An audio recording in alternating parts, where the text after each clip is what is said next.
Bienvenidos a la presentación La cúspide del poder económico mundial.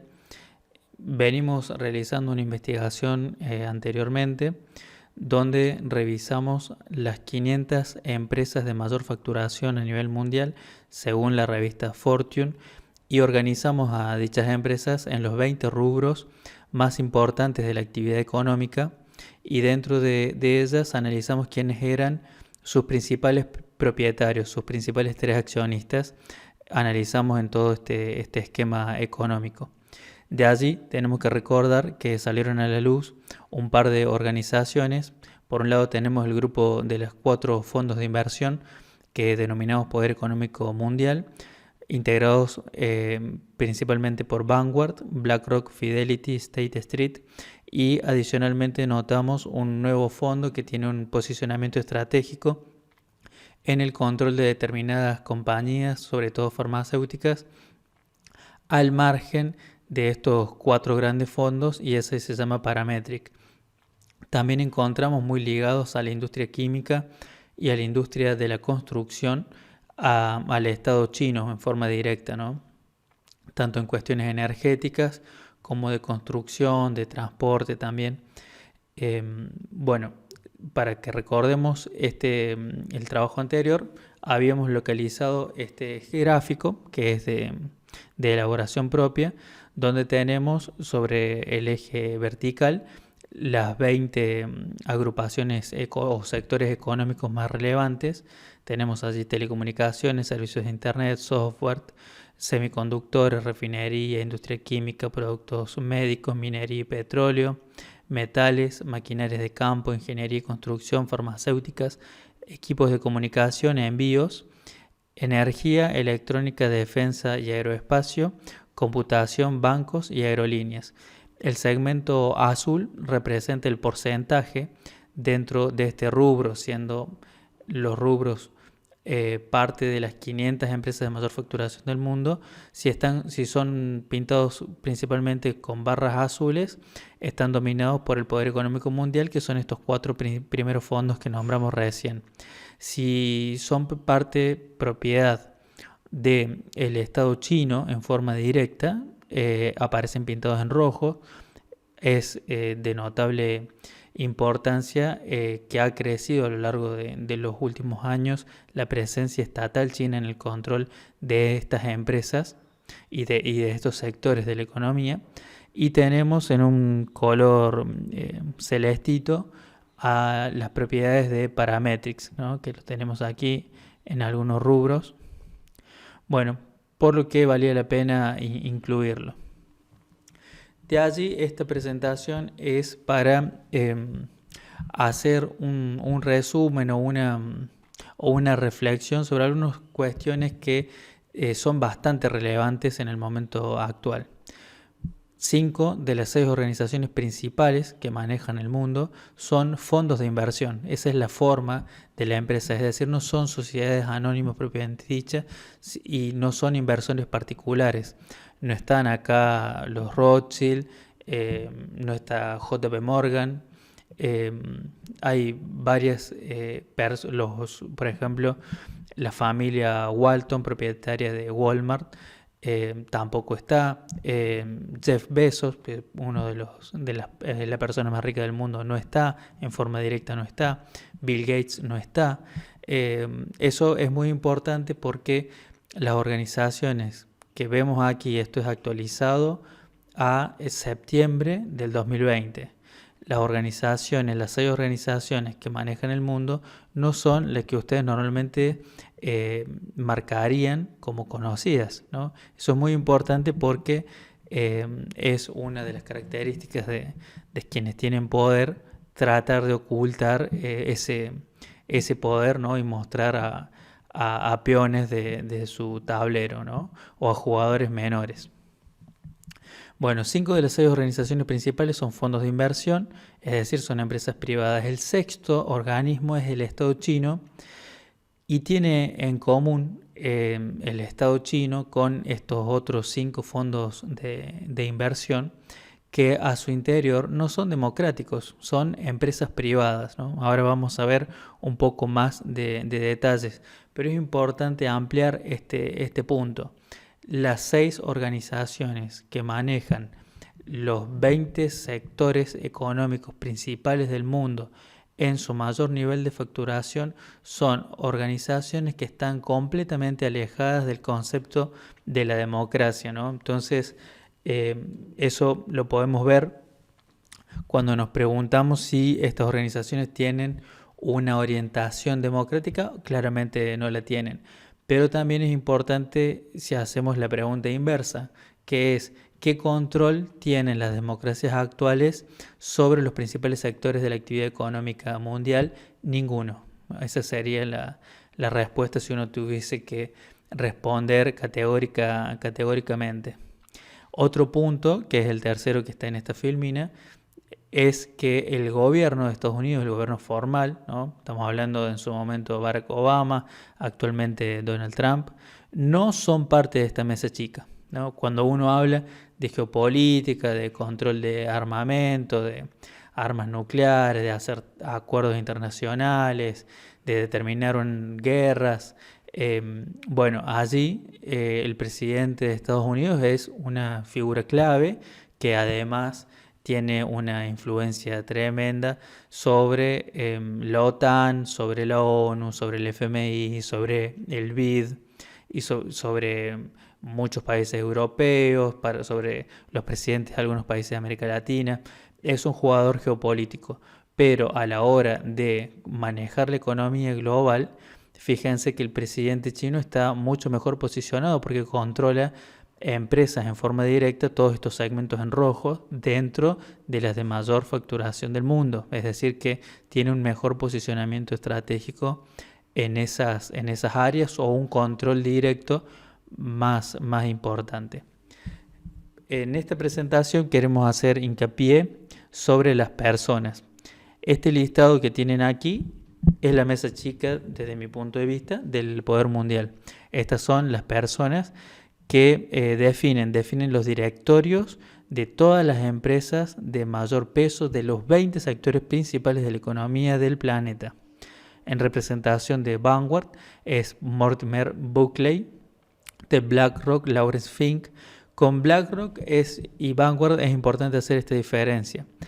El fondo BlackRock maneja mucho más de dinero que Vanguard, pero Vanguard tiene un posicionamiento estratégico más sólido en estos sectores de la actividad económica.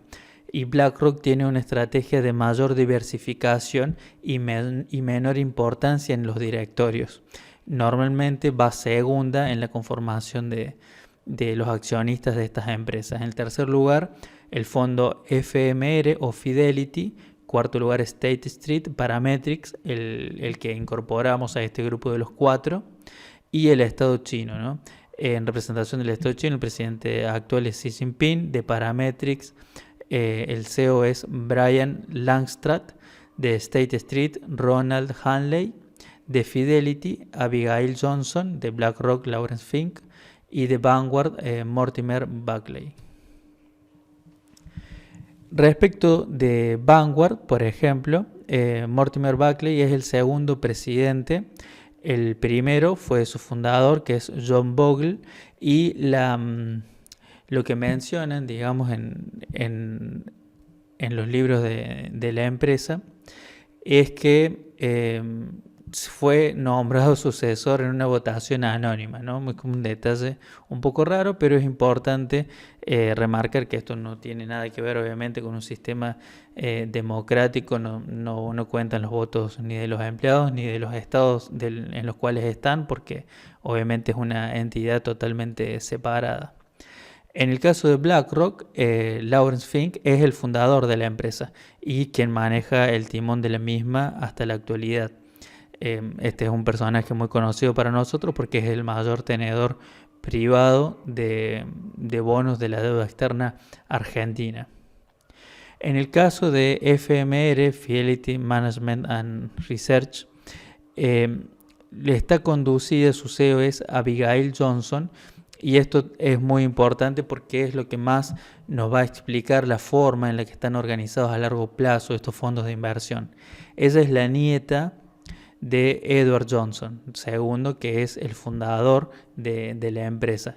Es decir, que manejan este fondo de inversión como si fuera una monarquía, ¿no? Hay un traspaso familiar del poder dentro de una organización privada que es más amplia. Bueno, Abigail hizo una licenciatura en Humanidades, en Historia, y después completó su formación con un MBA en Harvard, pero ya vamos a ver un poco más en profundidad esa parte. En el caso de State Street, su CEO es Ronald Hanley, es el señor que aparece aquí en la foto, y en Parametric este es el rostro de Brian Langstrad, ¿no? Bueno, y para quienes no conocen, yo puse acá en lo que es la conducción de las empresas por parte de China dos figuras. Por un lado, a Xi Jinping, que es el presidente actual, pero quienes se adentran un poco en la composición política de las decisiones en China, saben que lo más importante no es necesariamente conducir las embajadas o conducir los ministerios o incluso ser el presidente del partido. La figura fuerte es siempre la del presidente del Partido Comunista Chino, que tiene como segundos cargos, digamos, conducir los destinos de la nación, ¿no? La gente que ha tenido vinculación directa con los chinos menciona siempre esto de que, por ejemplo, en una embajada tiene más peso el representante que envía el Partido Comunista Chino a la embajada y no quien ostenta el cargo de embajador. Por lo tanto, acá sería una especie de mezcla entre la figura que todo el mundo conoce de Xi Jinping o esta figura más bien no tan conocida en sus funciones, que es la conducta que adopta colectivamente el Partido Comunista Chino, que lo hemos comentado en exposiciones anteriores. China es una democracia de un partido único, entonces no es un sistema democrático en el sentido occidental, ¿no? Este cuadro que hacemos aquí finalmente tiene por objetivo mostrarnos un poco la formación o la ideología que pueden tener estas personas que están, como les comentaba recién, manejando literalmente la economía del mundo. Tenemos, fíjense, de los 6, 4 tienen un MBA, una maestría en administración de empresas. De los 6, 4 tienen ese perfil de tener una maestría en administración de empresas.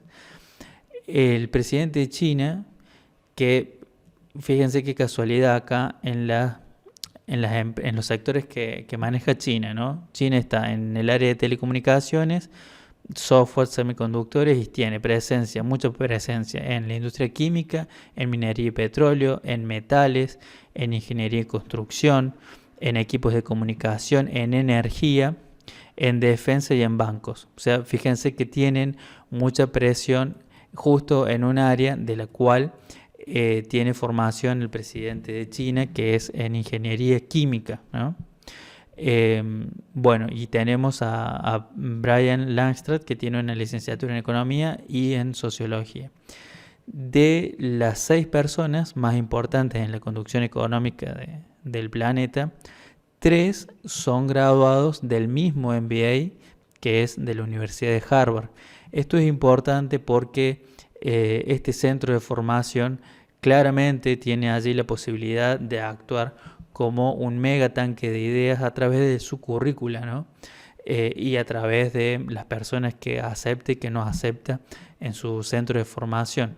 3 de las 6 personas tienen la misma currícula formativa. Y adicionalmente algunos de estos CEOs han estado en otro de los fondos, no necesariamente en el fondo en el que actualmente conducen. Por lo tanto, existen entre ellos bastantes canales de comunicación y bastante lenguaje en común, digamos, para llegar a un entendimiento. Yo creo acá que depende de estas personas consolidar o hacer diverger, si se quiere, el centro del poder actual. Son 6 personas que literalmente caben en una mesa para una misma reunión. En otras palabras, si China, con el poder económico que ya viene acumulando, generara adicionalmente un fondo de inversión estatal, como muchos países tienen para administrar los fondos de pensiones, y jugar a este fondo, un fondo de inversión, un supuesto fondo de inversión chino, empezara a tener inversiones estratégicas como los tienen los otros 5 fondos que estamos analizando en esta presentación, China podría empezar a tener mayor peso del que tiene actualmente en el control de la economía real del mundo, ¿no? Eso es bastante importante porque los otros jefes de Estado, tanto sean los árabes, los rusos o el estadounidense, no figuran en este mapa de control directo sobre sectores potentes de la economía mundial.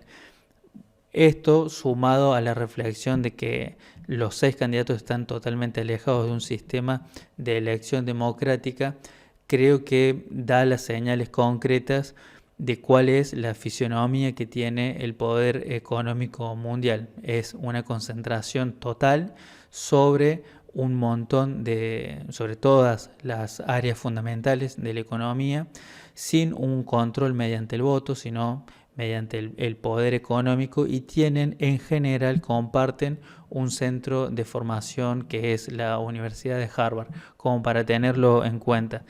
Otro dato que ya lo he comentado en esta misma presentación, pero que me parece muy importante que lo tengan presente, es que aquellas personas que normalmente asociamos con el poder económico mundial ya no están presentes, son otros, ¿no? Bueno, eso espero que les sea de utilidad y seguiremos en próximas presentaciones ampliando estos conceptos.